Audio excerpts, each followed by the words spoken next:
tadi ngebahas apa aja Mas di dalam Mas? Iya, saya senang sekali hari ini bisa bersilaturahim dengan Bapak Wakil Presiden Kiai Haji Maruf Amin di kediaman beliau, dan beliau juga menerima dengan hangat. Saya sampaikan bahwa ini adalah bentuk dari upaya saya melaporkan secara langsung kepada Bapak Wapres setelah saya dilantik oleh Bapak Presiden pada tanggal 21 Februari yang lalu di Istana. Memang sudah sempat bertemu tetapi hanya sepintas saja karena acaranya kan acara pelantikan. Lalu saya langsung melakukan sertijab serah terima jabatan dari Menteri ATR BPN sebelumnya Bapak Hadi Cahyanto yang saat ini menjadi Menko Polhukam. Dan kemudian di hari pertama yang seharusnya saya bisa langsung bekerja di Jakarta, tetapi Jokowi meresmikan bendungan Lolak di salah satu kabupaten Bolmong namanya, 4 jam dari Manado. Saya sendiri bisa melakukan sejumlah kegiatan, membagikan sertifikat di kota Manado untuk gereja dan juga untuk warga Manado yang ada di sana secara langsung, dan kemudian mengikuti rangkaian kegiatan Bapak Presiden. Oleh karena itu baru bisa kembali kemarin dan sore hari ini juga, karena kebetulan Bapak Wapres besok akan melakukan lawatan ke luar negeri, ke New Zealand, sehingga rasanya tepat hari ini saya bisa sowan silaturahmi secara langsung. Yang jelas beliau tadi juga menyampaikan beberapa pesan karena saya ingin memohon wejangan sekaligus juga arahan-arahan. Yang jelas terkait dengan urusan pertanahan, agraria dan tata ruang ini, beliau mengingatkan bahwa masih banyak permasalahan yang dihadapi masyarakat kita di berbagai daerah. Beliau bahkan tadi, dan saya catat secara langsung, beberapa saat yang lalu ada warga yang melaporkan, mengadulah kepada Bapak Wapres tentang tanahnya yang diserobot oleh orang lain, diserobot oleh pengembang, dan akhirnya nasibnya tidak menentu. Kasihan, padahal ini rakyat kecil.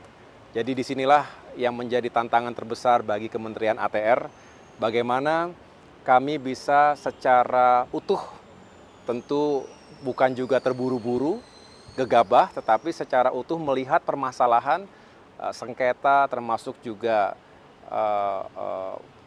kasus-kasus yang disebabkan oleh mafia-mafia tanah yang merugikan rakyat.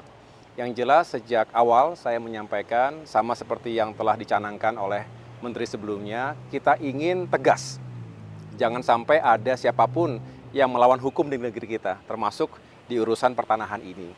Kalau ada rakyat berhadapan dengan mafia tanah, sudah pasti Kementerian ATR akan berpihak pada rakyat, akan membela rakyat kecil, jangan sampai hak mereka diinjak, apalagi masyarakat rentan. Banyak juga misalnya yang sudah pensiun, ya, itu yang dipermainkan, rakyat kecil dipermainkan, dan kita tidak akan membiarkan itu terjadi.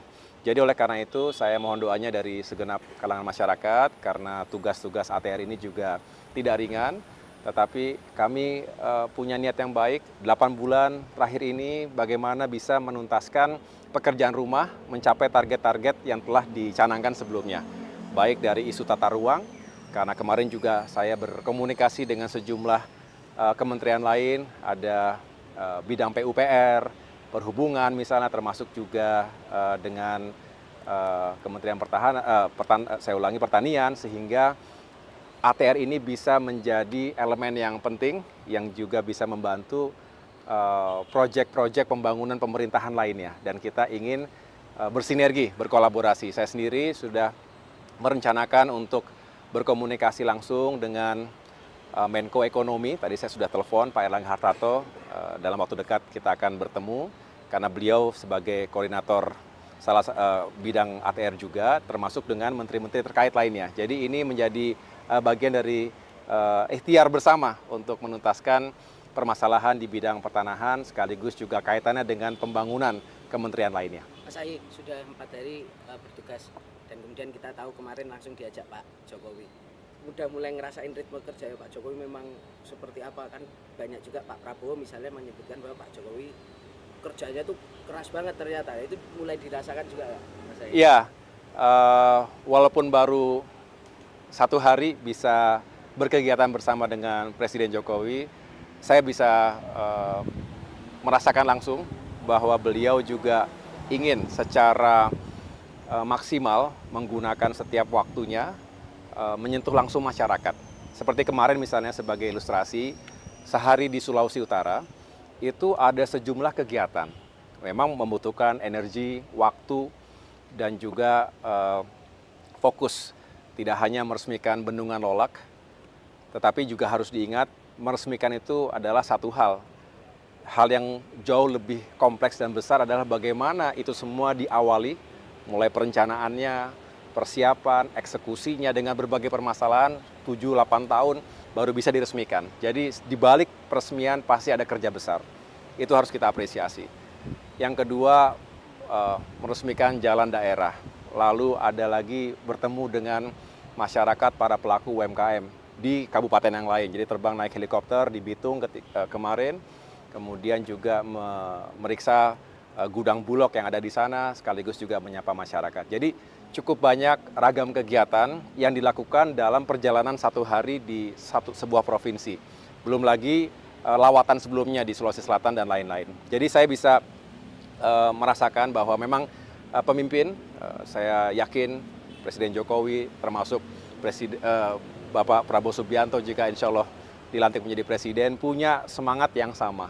Ini juga yang harus bisa menggerakkan yang lainnya. Kalau pemimpinnya juga benar-benar aktif memimpin, bukan hanya di balik meja tapi juga turun ke lapangan, melakukan pemeriksaan, evaluasi, sekaligus juga menunjukkan leadership dan juga manajemen di tingkat yang paling strategis. Saya rasa ini akan menggerakkan jajaran kabinet, kementerian, lembaga-lembaga, dan termasuk dari pusat sampai dengan daerah. Sinergi dan kolaborasi yang harus dibangun vertikal dan horizontal ini menurut saya menjadi kunci kerja pemerintahan yang sukses.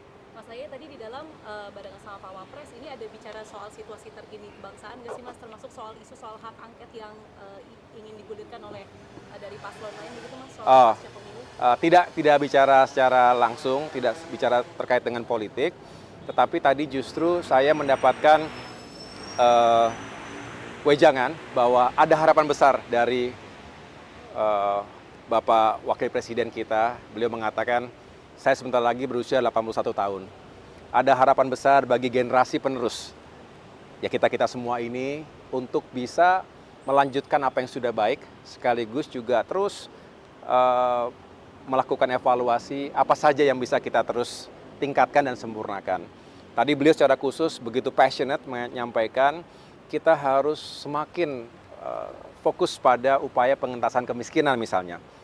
Bagaimana masyarakat kita ke depan tidak terlalu bersandar pada bantuan pemerintah secara langsung, tapi punya kemandirian karena punya lapangan pekerjaan, punya pekerjaan yang layak maksud saya, termasuk punya kewirausahaan sehingga bisa menjalankan usahanya, khususnya UMKM dengan baik dan punya profit yang juga layak begitu, sehingga pada akhirnya anggaran kita tidak terlalu besar yang habis untuk jaring pengaman sosial, tapi bisa dilakukan pembangunan-pembangunan lainnya yang juga pada akhirnya akan mengenerate pertumbuhan ekonomi. Saya setuju 100% karena itu juga yang Partai Demokrat selama ini perjuangkan, bagaimana masyarakat Indonesia semakin baik kehidupannya. Kemiskinan bisa diturunkan, pengangguran bisa diturunkan, dan akhirnya punya pekerjaan yang layak. Dan penghasilan juga lebih baik. Jadi itu kira-kira yang tadi dibicarakan.